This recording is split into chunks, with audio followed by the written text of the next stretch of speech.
ଶୁଆଟିଏ ସାରିଟିଏ ଥିଲେ, ଦୁହେଁ ଦୁହିଁଙ୍କୁ ବହୁତ ଭଲ ପାଉଥିଲେ। ଶୁଆ ପଚାରିଲା, ସାରି ତୁ ମୋତେ କେତେ ଭଲ ପାଉ?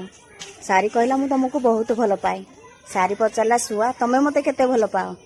ଶୁଆ କହିଲା, ମୁଁ ମୋ ଜୀବନଠୁ ଅଧିକା ତତେ ଭଲ ପାଏ। ଦେଖିବୁ।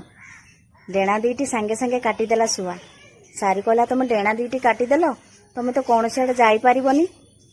ଶୁଆ କହୁଛି, ନା ନା, ମୁଁ ତମକୁ ଛାଡ଼ିକି କୌଣସି ଆଡ଼େ ବି କେବେ ବି ଯିବିନି। କିଛି ଦିନ ପରେ ସେ ଶୁଆ ସାରି ଉପରେ କିଛି ବିପଦ ପଳେଇ ଆସିଲା। ଝଡ଼ ବର୍ଷା ରାତି।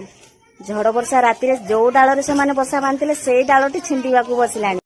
ତାପରେ ଶୁଆ କହୁଛି ସାରିକୁ, ସାରି ମୋର ତ ଡେଣା ନାହିଁ, ମୁଁ ତ ଉଡ଼ିକି ଯାଇପାରିବିନି, ତମେ ଚାଲିଯାଅ, ତମ ଜୀବନ ତ ବଞ୍ଚିଯିବ। ସାରି କହିଲା, ନା ନା, ମୁଁ ତମକୁ ଛାଡ଼ିକି ଯିବିନି। ଶୁଆ କହିଲା, ଯାଅ ନା। ସାରି ତାପରେ ଉଡ଼ିକି ପଳେଇଲା। ଉଡ଼ିକି ଗଲାବେଳେ ସାରି କହୁଛି, ତମ ଖିଆଲ ଟିକେ ରଖିବ। ଶୁଆ କହିଲା, ହଉ। ସେଇଦିନ ରାତିରେ ସେଇ ଡାଳଟି ହିଁ ଛିଣ୍ଡିଗଲା।